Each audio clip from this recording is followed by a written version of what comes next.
Beaucoup de personnes travaillent dur toute leur vie, mais n'arrivent jamais à s'enrichir. Elles se lèvent tôt, respectent les règles, font ce qu'on leur a appris, et pourtant l'argent semble toujours leur échapper. Le problème n'est pas le manque d'efforts. Le vrai problème, c'est que personne ne nous a jamais appris les règles simples et intemporelles de l'argent. Dans cette vidéo, je vais te résumer de manière claire et structurée les enseignements essentiels du livre « L'homme le plus riche de Babylone », un livre vieux de plusieurs milliers d'années, mais dont les principes sont encore valables aujourd'hui. Ce livre n'est pas un manuel compliqué. Il raconte des histoires simples, situées dans la ville antique de Babylone, l'une des villes les plus riches de l'Antiquité. À travers ces histoires, l'auteur transmet des règles d'or que tous les riches appliquent encore, consciemment ou non. L'histoire centrale du livre. Le personnage principal s'appelle Arcade, l'homme le plus riche de Babylone. Au départ, Arcade n'était pas riche du tout. Il était simple scribe, vivant modestement, sans héritage ni privilège particulier. Un jour, ses amis d'enfance viennent le voir et lui posent une question simple mais puissante. Pourquoi toi tu es riche? Et pourquoi nous, malgré notre travail, nous ne le sommes pas? Arcade leur répond quelque chose de fondamental. Ce n'est pas ce qu'ils gagnent qui fait la différence, mais ce qu'ils font de ce qu'ils gagnent. À partir de là, le livre développe plusieurs lois de l'argent. Voyons les plus importantes. La première loi, paye-toi en premier. C'est la règle la plus célèbre du livre, et aussi la plus ignorée. Arcade explique que toute personne qui veut s'enrichir doit mettre de côté au moins 10% de tout ce qu'elle gagne, pas quand il reste de l'argent. Pas si possible, mais en priorité. La plupart des gens font l'inverse. Ils dépensent d'abord, puis essaient d'économiser ce qu'il reste. Résultat, il ne reste presque jamais rien. Le livre insiste sur un point important. Mettre 10% de côté ne va pas ruiner ta vie.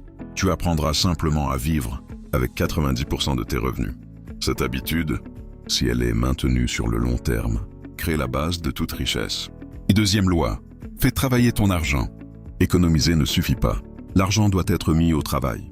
Dans le livre, Arcade met en garde contre les faux investissements, les conseils non vérifiés et les promesses de gains rapides. Il explique que l'argent doit être confié à des personnes compétentes ou investi dans des activités que l'on comprend. Un argent qui dort ne grandit pas, mais un argent mal investi peut disparaître. Le message est clair, il vaut mieux gagner lentement et sûrement que rapidement et dangereusement. Si cette vidéo t'apporte de la valeur, pense à t'abonner dès maintenant pour soutenir Clé du savoir et ne rien manquer des prochains résumés de livres. Troisième loi, protège ton capital. L'homme le plus riche de Babylone insiste beaucoup sur la protection de l'argent. Beaucoup de personnes gagnent de l'argent, mais le perdent tout aussi vite à cause de mauvais choix, de dépenses inutiles ou de conseils mal avisés. Le livre rappelle que le capital est fragile au début. Il doit être protégé avant d'être multiplié. Cela signifie ne pas investir dans ce qu'on ne comprend pas, éviter les dettes inutiles et rester prudent face aux opportunités trop belles.